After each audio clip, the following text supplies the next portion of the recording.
is what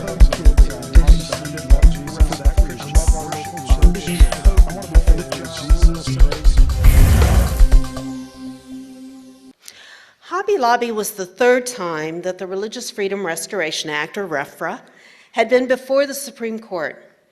RFRA was enacted, of course, in 1993 in response to the court's 1990 decision in Employment Division versus Smith, which dealt a serious setback to religious liberty. Smith held that if a law was neutral and generally applicable, the government no longer had to show a compelling justification to override a citizen's religious convictions, but instead could simply require the citizen to violate those convictions no matter how easily the government could accommodate religious conscience. In response to Smith, a coalition of 68 diverse religious and civil liberties organizations urged Congress to restore substantive protection for religious liberty. Senator Kennedy and Senator Hatch led the bipartisan effort to pass RFRA in the Senate 97-3, and the House passed RFRA by unanimous voice vote. President Clinton signed RFRA into law on November 16, 1993.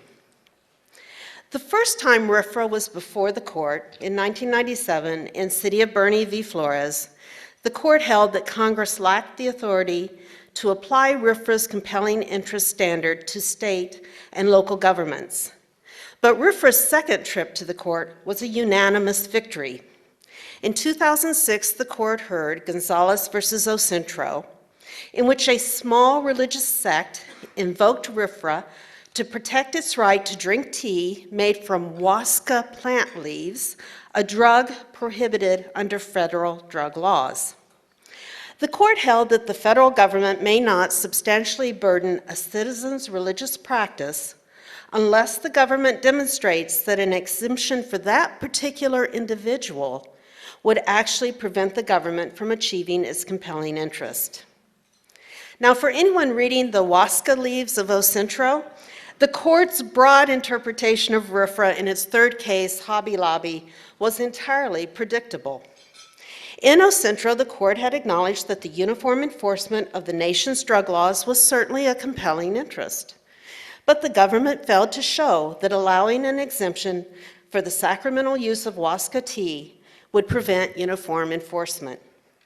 Hobby Lobby, of course, involved a different set of drugs and a different set of claimed compelling interests.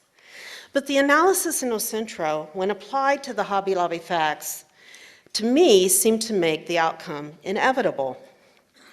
In Hobby Lobby, the government might have a compelling interest in providing all women with cost-free access to all FDA-approved contraceptives, but the government failed to demonstrate that it could not achieve this interest if a relatively few closely held businesses did not provide contraceptive coverage that violated their religious consciences. While there are many noteworthy aspects of the Hobby Lobby decision, I will quickly touch on four. First, the court held that for-profit corporations are included within RFRA's protections.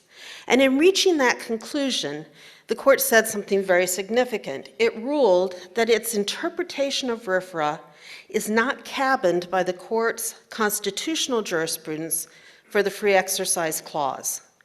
RFRA stands on its own 2 feet to provide comprehensive religious liberty protection. Second, the court rejected the government's attenuation argument. Then that's the argument that Hobby Lobby and its owners were not complicit in providing drugs that violated their religious convictions because the employees decided whether or not to purchase the drugs. In language that will become a classic quote, the court responded, and I'm quoting, "Arrogating the authority to provide a binding national answer to this religious and philosophical question, HHS and the principal dissent in effect tell the plaintiffs that their beliefs are flawed," end quote. This rejection of the attenuation argument will be most helpful to the religious nonprofits' challenges to the mandate that are beginning to work their way through the courts of appeals, as we have already seen in Judge Pryor's concurrence in the 11th Circuit's grant of an injunction pending appeal in the Eternal Word television network.